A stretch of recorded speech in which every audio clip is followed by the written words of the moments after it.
मुझे माँ जैसा नहीं बनना।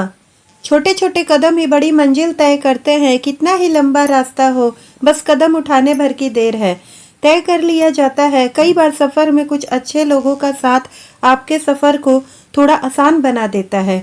डॉक्टर नेहा ने आनंदी दीदी की तरफ देखते हुए हॉल में बैठे हुए बच्चों को संबोधित करते हुए कहा, कल तक एक धंधे वाली की बेटी का स्टिकर लिए घूम रही नेहा आज विदेश से पीएचडी करने के बाद डॉक्टर नेहा बन गई थी।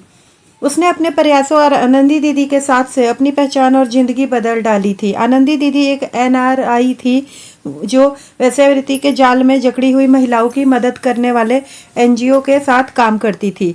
आनंदी दीदी को जब नेहा ने पहली बार देखा था तब नेहा कोई 8 वर्ष की थी। उन गंदी बदबू मारती गलियों में आनंदी दीदी अकेले ही घूम रही थी। अकेले हाथों में कुछ पैकेट्स थे जो वह घर घर जाकर बेच रही थी। फिर आनंदी दीदी उसके घर पर भी आई थी। तब नेहा की माँ रानी एकदम फ्री थी। नेहा समझ नहीं पाती थी कि दिन में सुनसान रहने वाली ये गलियां रात को इतनी गुलजार कैसे हो जाती है। पूरे दिन दर्द से कराहने वाली और सोते रहने वाली उसकी माँ रात होते ही एकदम चुस्त दुरुस्त कैसे हो जाती है। अगर नेहा कभी अपनी माँ से पूछती तो वह उसे यह कहकर चुप कर देती थी कि तू अपने काम से काम रखा कर, तेरी फालतू बातों के लिए मेरे पास समय नहीं है। नेहा को अपनी माँ बड़ी अजीब लगती थी।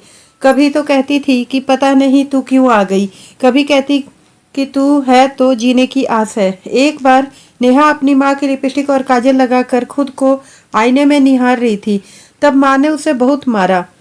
माँ मारती जा रही थी और कह रही थी उस दिन तो माँ नेहा को मार ही डालती, वह तो बगल की पिंकी आंटी ने उसे आकर बचा लिया। माँ रोती जा रही थी और कह रही थी कि पता नहीं किस कमीने का पाप है, यह मेरे पेट में आ पड़ी। अगर समय से पता चल जाता तो सफाई करवा देती।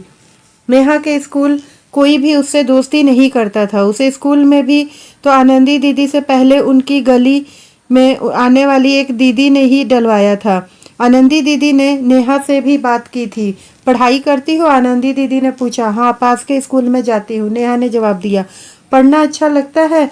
आनंदी दीदी ने पूछा। हाँ, पढ़ना अच्छा लगता है लेकिन स्कूल जाना बिल्कुल अच्छा नहीं लगता है, नेहा ने कहा।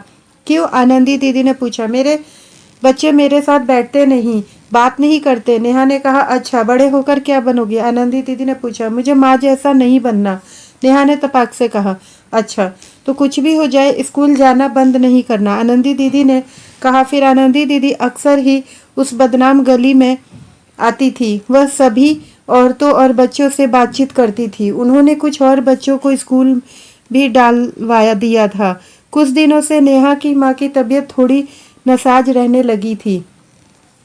ज़्यादा कमजोरी भी महसूस होने लगी थी। माँ के ग्राहक भी कम हो रहे थे। तब आनंदी दीदी बड़ी मुश्किल से माँ को डॉक्टर के पास लेकर गई। डॉक्टर ने माँ को कुछ टेस्ट किया। अगले दिन आनंदी दीदी वह रिपोर्ट अपने हाथ में लिए आई थी।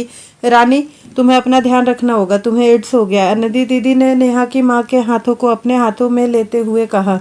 नेहा की माँ ने आनंदी दीदी से अपने हाथ छुड़ा लिए थे और सिर्फ इतना ही बोली, यह तो होना ही था एक दिन, जिंदगी तो ऐसे ही कट गई, लेकिन अब तो मौत भी ढंग से नहीं मिलेगी। मैं तड़प तड़प कर नहीं मरना चाहती।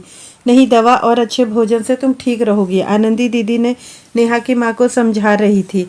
दीदी क्यों झूठी दिलासा दे रही हो? अपने आसपास कितनी ही औरतों को मरते देखा है, नेहा की माँ ने कहा। फिर नेहा को गले लगाकर जोर जोर से रोने लगी थी। दीदी, मेरी बेटी को इस दलदल से बचा लेना। माँ बस रोते हुए यही कहे जा रही थी। नेहा की माँ बहुत दिनों तक इस बीमारी से लड़ नहीं पाई थी और एक दिन खांसते खांसते रानी इस दुनिया को अलविदा कह गई।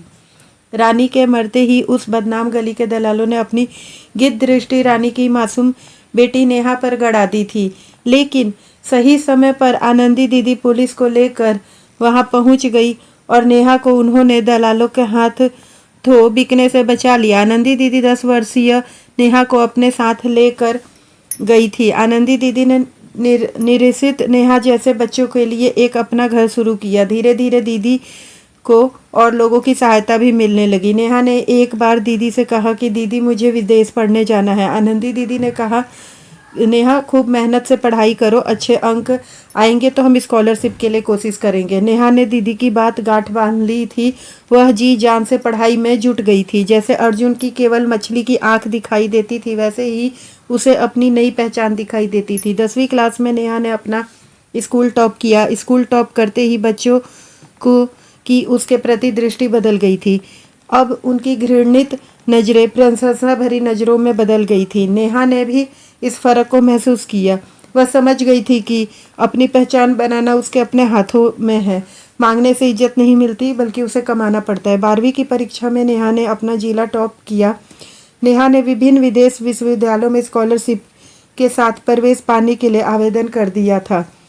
नेहा को कुछ जगहों से इंटरव्यू कॉल भी आए और अंतिम रूप से नेहा का चयन हो गया। आज नेहा डॉक्टरी करके आ गई थी। उसने अपनी पहचान बदल दी थी। वह अपनी माँ जैसी नहीं बनी थी। तो दोस्तों, हमारी कहानी कैसी लगी कमेंट करके ज़रूर बताएं। वीडियो को लाइक और शेयर करें, और अगर हमारे चैनल पर नए हैं तो प्लीज़ चैनल को सब्सक्राइब करें। तो मिलते हैं एक नई कहानी के साथ। धन्यवाद।